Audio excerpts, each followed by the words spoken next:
discovered Bitcoin first, I would say in 2011. Wasn't really interested in it because like I just heard about this mining thing and you could like turn electricity into money. It looked really, really creepy to me. Then I heard again about it in 2012, and when there was the halving day basically, and this like caught my attention because it showed like what Bitcoin really was. It was like the first digital resource that is like scarce, like designed scarcity, and that's when it caught my interest. I saw a lot of potential, like also the speed around the transactions around the world. They really, really help, I think, in a many not yet foreseeable possibilities. And the number one, what was most interesting to me, is like it works global out of the box. So this is where I really liked the idea of Bitcoin. So yeah, people told me then like, yeah, Bitcoin, what is this thing? Like you can't buy nothing with that. Like what doesn't even exist, and it's completely virtual, and you can do nothing with it. But yeah, I tended to disagree, and I tended to like make a point and prove that you actually can buy stuff with Bitcoin. And that's when I started in the beginning of this year. I tried it and started an experiment. So I wanted to travel around the world for 1 year, at least 21 countries, and I only use Bitcoin. So I cut my credit card. I have a credit card. I don't use my credit card anymore. I don't use any banks or other services like PayPal or anything like that. I basically only use Bitcoin, and I can use cash, but the only way to get cash, since I don't have a credit card or ATM, is by trading with local people in every country I visit, basically. Or I have basically, the better thing is like just find businesses that accept Bitcoin. On CoinMap is very useful for that. If you don't know CoinMap, it's basically a website that shows you businesses around the world which accept Bitcoin, like brick and mortar stores, like not like Dell. So here we have Budapest, which was also where I was. Actually, I paid in Budapest. I paid for my hostel in Bitcoin, which is pretty nice. I think I show you a quick video. Maybe that's more easy to explain how does it actually work to travel with Bitcoin. How the sound works.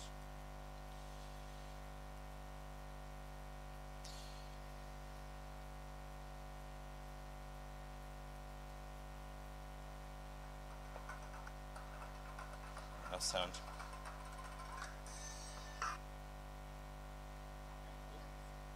That works.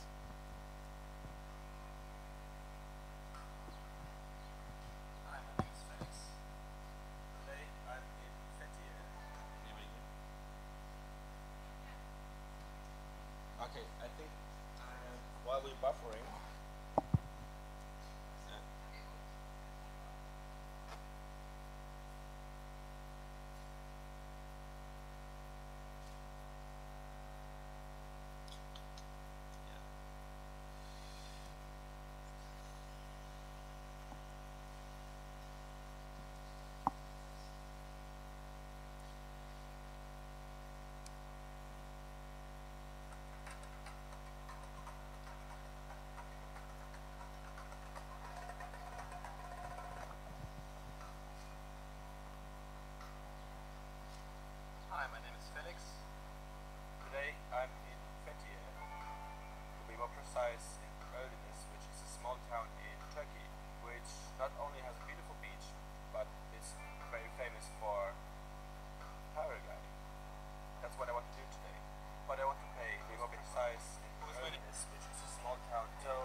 fact, I even cut my credit card.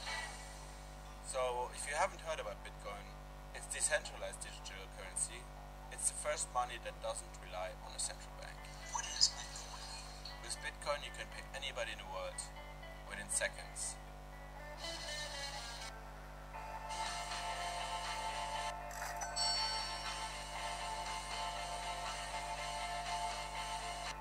Yes, I did it.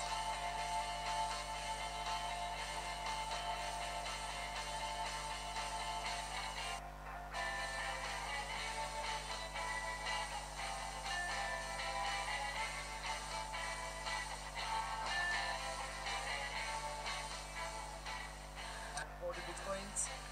First Bitcoin flight ever. Yes, first time is best time, guys. How you feel? What you feeling? Are you nervous? Nervous. It's good. It's good. But I'm excited too. Yeah. It'll be great. Yes, great. See you later this time, guys. Say goodbye. Woo!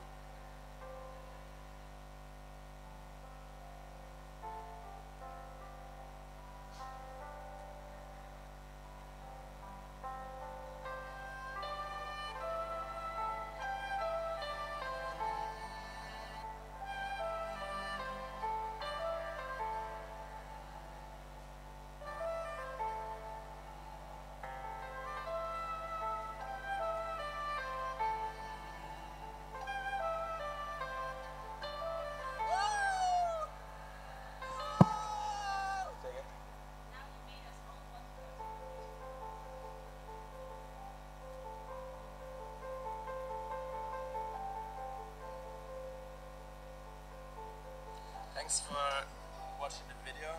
If you like more, subscribe. Maybe I will post more videos in the future. And see you soon.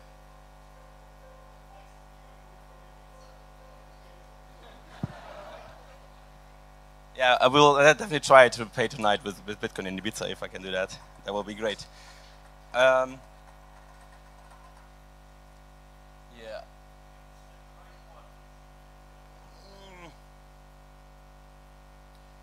Yeah, I will just quickly go to a few other pictures if you want to see that. This is basically me in Berlin, where I started to travel in January, and behind we have the BXB, which is like the Berlin Bitcoin Exchange, where you can basically come and trade Bitcoin for cash and vice versa.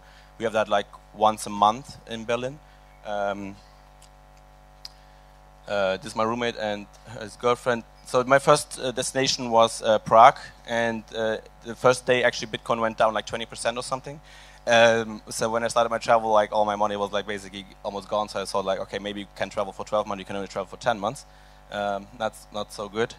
But there was a pretty cool place called Parallel Polnis, and it's basically it's the first cafe in the world that only accepts Bitcoin. So you can't pay with credit card. You can't even pay with like Czech. What did they use? Czech crowns. Yeah, exactly. So this is my first Czech crown bill, which I converted in a foreign country, which I've never been before, just with Bitcoin, and paid for some water. This is the first food I paid in Bitcoin actually, and just quite boring pasta, but it tasted good. And there's actually a funny story about this, because actually I looked on CoinMap, so I used CoinMap to find this place, and then I went inside, but I was like surprised because there was like no like Bitcoin accepted sign, which normally these places have. And the guy told me, he was sitting in front of his laptop, and I was like, hey, can I pay here with Bitcoin? And he said, what? No, you cannot pay here with Bitcoin. And I said like, wait, but here you're listed on this CoinMap thing, like why don't you accept Bitcoin? And he told me, yeah, well, I went to the wrong side of the street, basically. So I should cross the street and go to the other place. They might accept Bitcoin. But he told me he knows the owner, and the owner is like an old man. He doesn't accept Bitcoin at all. Like, you can't pay there with Bitcoin at all. If you can, then you can come back and you get a free coffee or something like that. So I went to the other side of the street, and yeah, I paid with Bitcoin.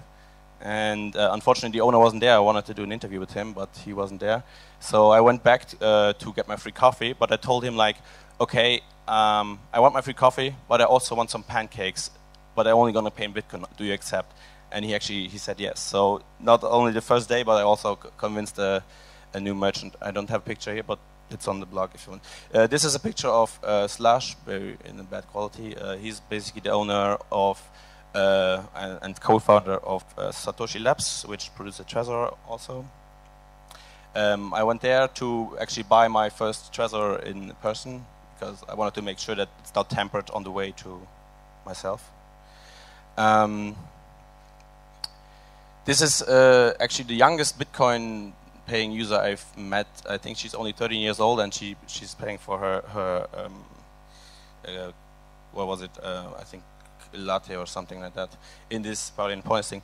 Yeah, then I had my first problem. It was about the first week when like completely easy. I was really surprised how developed Bitcoin was in that in Czech Republic. But then I went to Brno and I needed some cash and I couldn't find anybody online. So there was this ATM machine. But unfortunately, you can see like it's out of order because it doesn't have an internet connection. So yeah, you definitely run into problems. I went to Vienna, met with the guys from Mycelium, which was pretty nice. We had a nice food. Also, we also paid in Bitcoin, of course. The same evening, there was a Bitcoin conference and book presentation. I'm going to skip a little bit. This is my host. He actually accepted Bitcoin for my stay. He's obviously a gold lover also. This is Slovakia. I did like this not because of the Visa MasterCard thing, but because of this no selfie sticker, and I thought that was quite nice. Vienna again. This is Hungary. This is again some food in a Hungarian Bitcoin meetup place. There's a Bitcoin ATM. Yeah, we played a poker game with Bitcoin. Some caving. Again, this is the hostel I was telling about you before. And I see I have only 5 minutes left, so I'm going to skip even more because I wanted to show you something else. Just like very quick, like this is a guy who he built his own Bitcoin ATM, but he wanted to make a company out of it. So I met with a friend I was able to connect them. Basically, he's an investor and he's a startup guy. I don't know what happened to the project, but it was nice that I could connect them. Romania, I went to Switzerland. I really love this T-shirt. Magic Internet Money. I met with Mike Hearn, and I met with the Bitcoin Swiss guys. Here there was some carnival thing going on. This is Bitcoin Romania. These guys run a couple of Bitcoin ATMs through the country in Romania, so where you can actually buy and sell Bitcoin. This is not even student, like he's like 16 years old and he does like big time Bitcoin trading. I was quite surprised to actually meet him. This is a palace of the people in Bucharest. Here I saw like a very nice example of when an ATM doesn't work. So I don't have this problem because Bitcoin works 24/7. Here I paid again. Then I went to the Black Sea, another place. I really love to go to the museums in between, where I was very interested in money all the time. So this is like some old money. You can't buy anything with that, but like in 1100 something, you could buy probably a lot with that. But yeah, money, the form of money changes. That's basically the essence. This is Greece, Turkey. Yeah, for this diving thing, I actually also paid in Bitcoin. I met this woman, and she's a businesswoman there, and she runs this company. And she, when I asked like if I would be able to know what kind of currency they accept, and she answered like, I love every currency. So that's when she already was convinced it has to accept Bitcoin. It's like she didn't know Bitcoin before. She just converted it back to Turkish lira, but whatever. I paid in Bitcoin for it. It was pretty nice there. This is actually on Bitcoin Pizza Day. 2 days later, everybody knows Bitcoin Pizza Day. Yes. So this is when this famous 10,000 Bitcoin pizza was sold in 2010. And every serious Bitcoiner has to eat a pizza on that day, of course. So I tried to find a shop, and actually I found this guy in Turkey to accept it. Okay, I'm not able to finish this because I wanted to show you something else. This is the Bitcoin network actually right now. We have about 6,000 nodes, and this number has been steadily going down over the years. And I thought about this problem, and a lot of people might want to run a node, but it's very hard to keep them running all the time. People don't have like these computers that run all the time. But there are computers that run all the time, and they're called servers, and they run in big data centers, and they have very good internet connections. Why don't use them? So I created a small, that was over the past couple of days, a small hack. Basically, what you do is like you, whoops. So you create a Bitcoin node in the cloud, and for that you just basically come to this website. You choose a name. You can either choose a random name or let's use BIP001 Odessa for this thing here. I scan it with my mobile wallet. Okay. And it's sent. And now it's paid. So, and in the background, you would run a AVS or Ocean, DigitalOcean, or whatever cloud provider you want to have. This would basically just like start a new node. This is basically just like one command because you can optimize everything. So now we have an IP address here. Oops.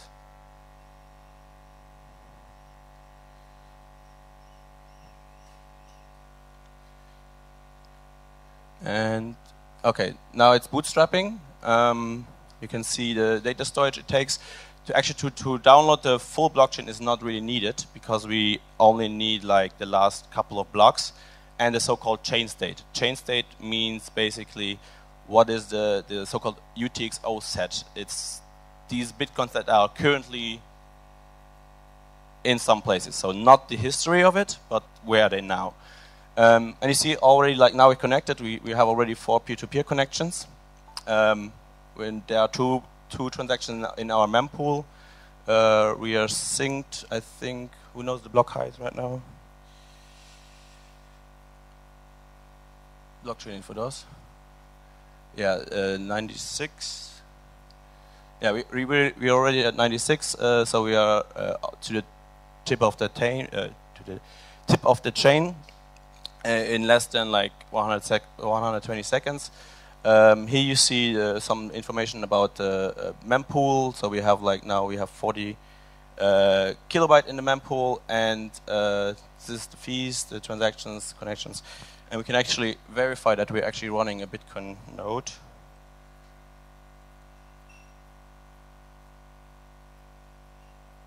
So if I type in here, I can verify like if there's a Bitcoin node running on this address.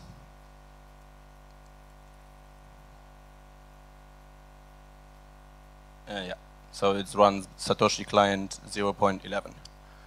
And we have one more node. Okay, that's basically what I want to show you. If you have any questions.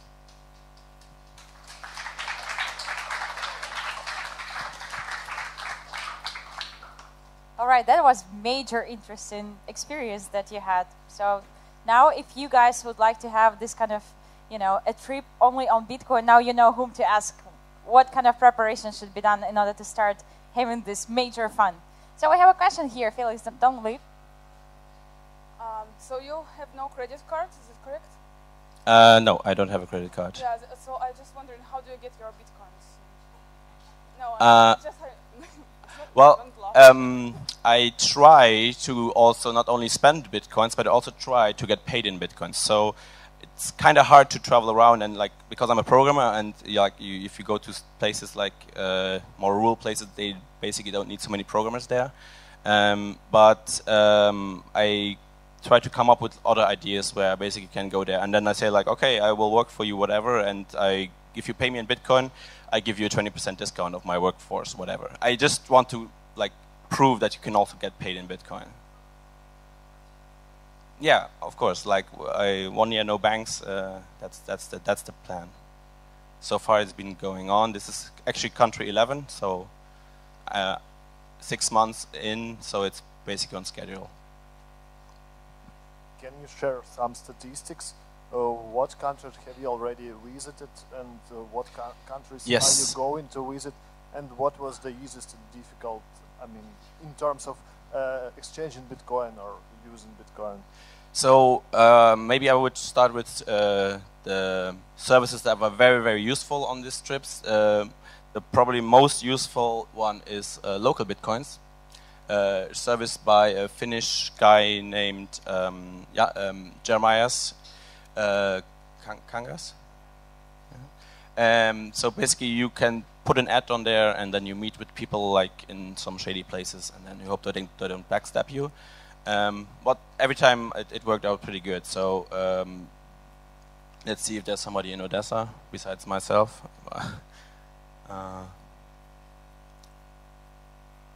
No, the closest is Moldova, and I only get euros. Yeah, but well, it's only 2 hours from here. It's only 2 hours. You're right, maybe. But how will I get it there?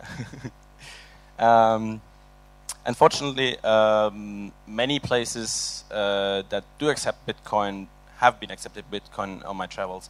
They basically just signed up like with some payment processor and like converted it back to their original currency. But which is fine for me. I just want to pay with Bitcoin.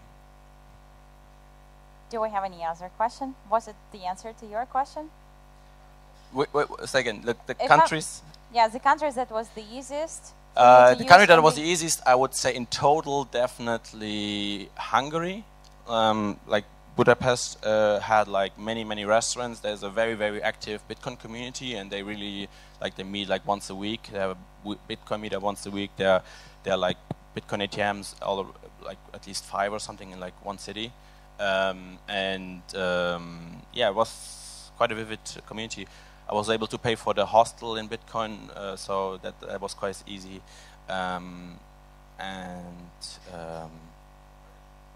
The hardest... You're not done with Ukraine, so... I'm not done with Ukraine, but so far it's been going okay. I haven't been able to pay directly in Bitcoin. Now I met a few people that were trading Bitcoin for cash with me. That worked. But I would really love to pay directly in Bitcoin. There's one place on CoinMap. It's a computer repair store. Fortunately, my computer doesn't need to be repaired, but maybe they have something else, like batteries or something I need for my headphones or whatever. But I wasn't able to find this shop. So okay, which country was the most difficult? I would say in total Bulgaria. Because actually, but only in the beginning. Because later I found out. Actually, that was one of the most uncool things. Like I had an appointment with one of the guys from local Bitcoins, and when I crossed the border, because I didn't have any cash, so one more rule is I cannot change one country's currency into another country's currency. It's otherwise like I would like. Okay, I go to whatever Berlin and I exchange 10,000 euros and then I travel like with that. Like that's not the point. The most difficult thing was when I crossed the border. I had an appointment with this guy, but he didn't come. He didn't show up, and he told me like, "Oh, sorry, something happened. Blah blah. I can't come." There I was like, no money, no nothing, no credit card. I can't buy food. I can't buy somewhere to stay close, to sleep. Fortunately, the next I was able to convince the hostel guy to wait for 1 day. Maybe I will find another one. And actually, the next day, he showed up and said like, "Sorry, something happened with the family, blah blah," and he bought me lunch, and that was it. So I got some cash. Later, I found out I wouldn't need to like fasting, because there's actually a service called Grabo, by a very interesting guy. You should definitely meet him, and I had a very, very nice Bitcoin conversations with him.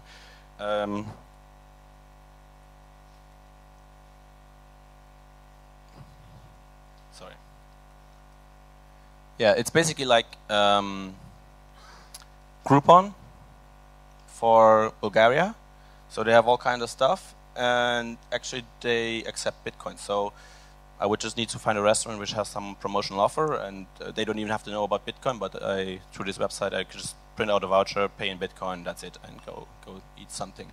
Or go to Disneyland or whatever that is. Aquapark. Yes.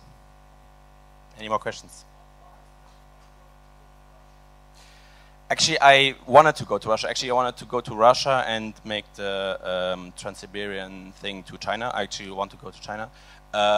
But I found out when I was in Romania that I cannot enter Russia with my passport. I need to go back to my home country, then like wait for a couple weeks to get a visa, blah blah. And that's not like. I really wanted to go there, but maybe next year. Fantastic. Stay longer with us. So, thank you so much. It was a matter of fun. Thank you, Felix, for sharing this experience.